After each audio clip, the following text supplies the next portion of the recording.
నమస్తే, welcome to HMTV to the point. నేను శిరీష.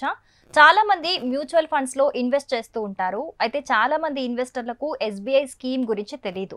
ఈ స్కీమ్ లో సేవింగ్స్ అకౌంట్ కంటే 5 రెట్లు ఫిక్స్డ్ డిపాజిట్ లేదా గవర్నమెంట్ స్కీమ్ కంటే 3 రెట్లు ఎక్కువ రాబడి లభిస్తుంది. ఈ స్కీమ్ పేరు ఎస్బీఐ లంసమ్ ప్లాన్. పేరుకు తగ్గట్లుగానే మొత్తాన్ని ఒకేసారి ఈ స్కీమ్ లో ఇన్వెస్ట్ చేయాలి. ఇది 25,000, 50,000 లేదా 1 లక్ష కూడా కావచ్చు. ఫర్ ఎగ్జాంపుల్, ఇప్పుడు ఎవరైనా 50,000 ఇన్వెస్ట్ చేస్తే ఎంత లాభం వస్తుంది? దీనికి సమాధానం చెప్పే ముందు ఎస్బీఐ ఫండ్ స్కీమ్ గురించి కొన్ని వాస్తవాలు అయితే తెలుసుకుందాం.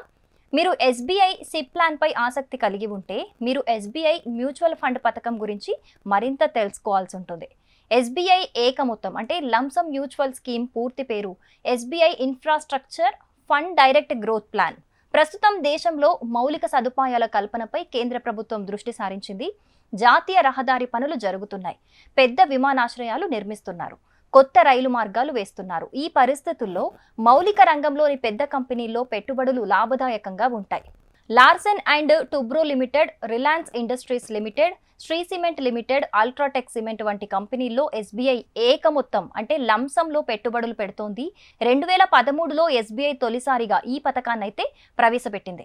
అంటే ఇది 10 ఏళ్లకు పైగా కొనసాగుతోంది. ఈ పథకంలో కనీసం 5,000 ఇన్వెస్ట్ చేయొచ్చు. గరిష్ట పెట్టుబడికి పరిమితి అయితే లేదు, ఇంతవరకైనా పెట్టుకోవచ్చు అనమాట. గత ఏడాది కాలంలో ఇన్వెస్టర్లు ఏక మొత్త ప్రణాళికల ద్వారా 57.13% రాబడినైతే పొందారు. 3 ఏళ్లలో 29.93%, 5 ఏళ్లలో 24.5% రాబడిని ఇచ్చింది.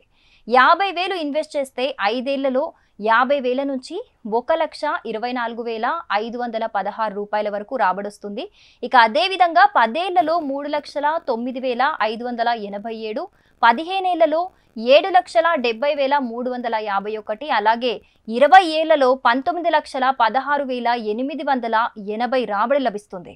సో ఈ స్కీమ్లో మీరు ఇన్వెస్ట్ చేయాలి అంటే సదరు బ్యాంక్కి వెళ్ళి పూర్తి డీటెయిల్స్ కనుక్కున్నాక మీకు ఇది సూట్ అవుతుంది అనుకుంటేనే ఇన్వెస్ట్ చేయండి. For more interesting videos stay tune to HMTV digital.